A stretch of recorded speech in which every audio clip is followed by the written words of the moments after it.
Herkese selamlar. Nasılsınız? Mr. Gezgin Usta beraber bugün sizlere Çanakkale bölgesinin en kıymetli, bence de dünyanın en güzel 3. veya 4. bölgesi olan Ayazma Tabiat Parkı'na geldik sizlerle beraber. Birazdan benimle beraber tüm Tabiat Parkı'nı yürümüş olacaksınız. Beraber yürüyeceğiz, keşfedeceğiz. Şu güzel sesi duyacaksınız beraber. Her şeyden öte keşke buradan size gönderebilsem. Dünyanın ilk 3'üne girebilecek en temiz oksijen değerinin olduğu ormanların ta içindeyiz şu an. Ayazma, Bayramiç Tabiat Parkı'ndayız. Umarım keyif alırsınız. Beraber bu doğal güzelliği, güzel yeşillikleri, her şeyden öte şifa veren şu meditasyon sesini gelin beraber dinleyelim, beraber keşfedelim ve beraber eğlenelim. Bugün sizler için geldim buraya. Umarım keyif alırsınız. Gelin beraber gezelim. Teşekkür ederim.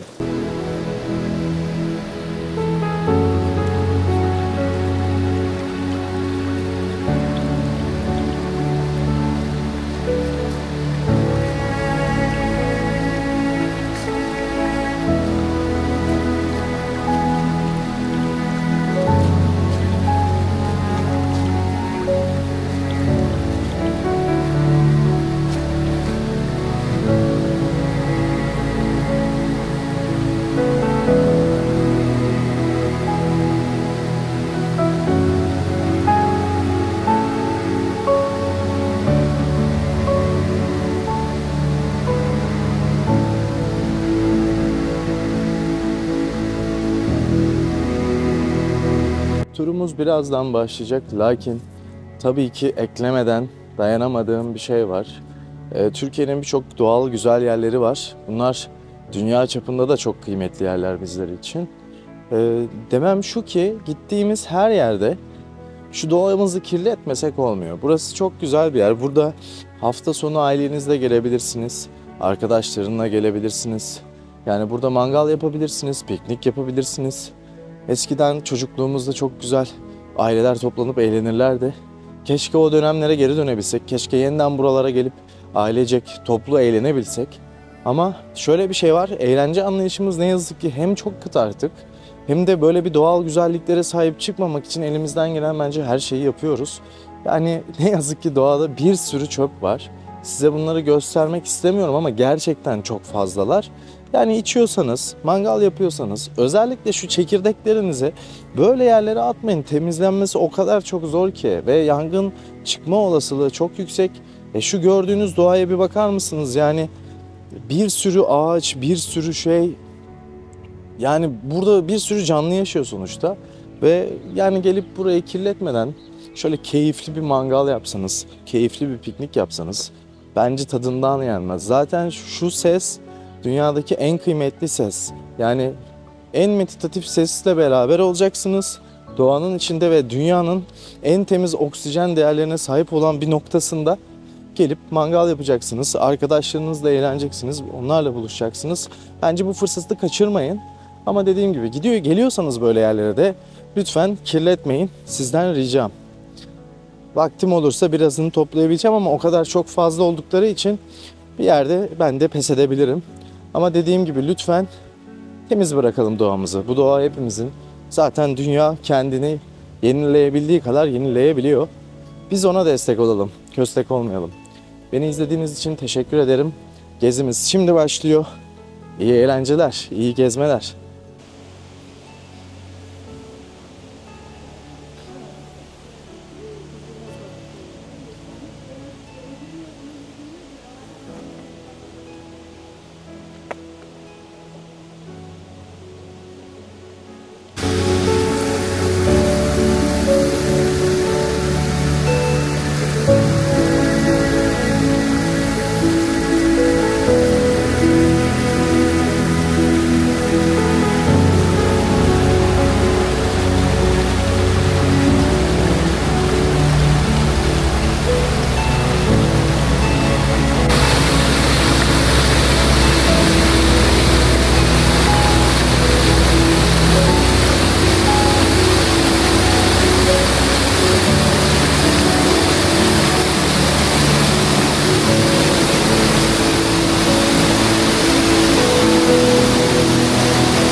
Pıs pıs pıs